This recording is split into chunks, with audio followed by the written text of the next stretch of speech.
नमस्कार, मैं विद्याशंकर तिवारी हूँ इंडिया न्यूज़ के डिजिटल चैनल इन खबर के लिए। चुनावी समर में उतरने के लिए बीजेपी ने बहुत ज़बरदस्त तैयारी की है और एक एक सीट पे ज़बरदस्त मंथन चल रहा है कि किसको उतारा जाए। एक एक वोट मायने रखता है। ख़ास तौर से हर प्रदेश में जिस तरह से गठबंधन बन रहा है, दिल्ली में आप और कांग्रेस में अभी गठबंधन की बाधा जो है बेशक दूर ना हुई हो, लेकिन उम्मीद है कि शायद लास्ट चुनाव आते आते गठबंधन हो जाएगा। यदि ऐसा होता है तो बीजेपी के लिए ये चुनाव बहुत मुश्किल होने वाला है, ख़ास तौर से दिल्ली में।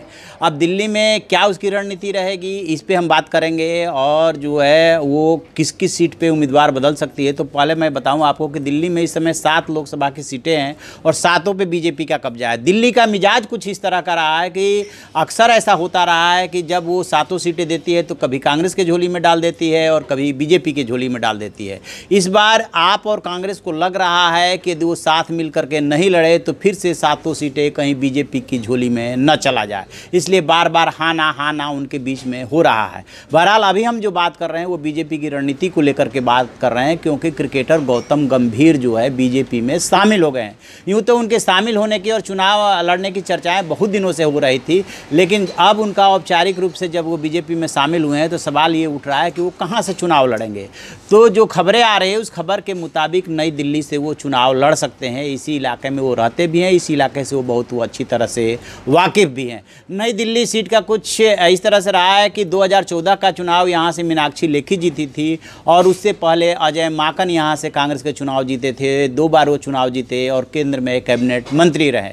गौतम गंभीर के आने से क्या फ़र्क पड़ेगा कि यदि मीनाक्षी लेखी को बदलने की ज़रूरत, जैसा कि बीजेपी समझ रही है कि बीजेपी की कोशिश ये है कि जहाँ जहाँ इनकम्बेंसी फैक्टर काम कर रहा है कि यहाँ पे एंटी इस्टेब्लिशमेंट फैक्टर काम करेगा और यहाँ पे वोट कट सकता है, वहाँ को फेस बदल दे रही है। और चूंकि नगर निगम के चुनाव में बीजेपी का ये फार्मूला सक्सेस रहा था, इसलिए ये लोकसभा के चुनाव में भी आजमाया जा रहा है। तो बताया ये जा रहा है कि 7 लोकसभा सीटों में से अधिकांश सीटों पर वो अपना प्रत्याशी बदल रही है। इसमें मनोज तिवारी भी शामिल है। हो सकता है कि मनोज तिवारी जो है चुनाव लड़े ही नहीं। नॉर्थ ईस्ट से वो इस समय सांसद हैं और दिल्ली प्रदेश के बीजेपी अध्यक्ष हैं। ये ठीक इसी तरह से मीनाक्षी लेखी नई दिल्ली से जीती हैं और उनकी जगह पे इस बार गौतम गंभीर को लाने की तैयारी है। ठीक इसी तरह से और सीटों पे भी जो है उम्मीदवार बीजेपी बदलना चाह रही है और खबरें ये आ रही है कि हो सकता है कि 7 उम्मीदवार बदल दे, ताकि ये कहने को ही नहीं रहेगा कि इस सांसद ने हमारे क्षेत्र में काम नहीं किया था, इसलिए जो उनको लेकर के नाराज़गी है। तो फिलहाल जो है गौतम गंभीर को जो है नई दिल्ली के चुनावी पिच पे उतारने की तैयारी है। चूँकि नए चेहरे हैं, यंग है और यंगस्टर्स के बीच में अच्छी इमेज है। लगभग 2003 से लेकर के 2018 यानी कि 15 साल का इनका क्रिकेट का करियर रहा है, उसमें ये काफ़ी पसंद किए गए यंगस्टर के बीच में। तो उसका भी इन्हें फ़ायदा मिलेगा। नई दिल्ली इलाका ऐसा है कि उसमें जो है काफ़ी पॉश इलाके भी आते हैं।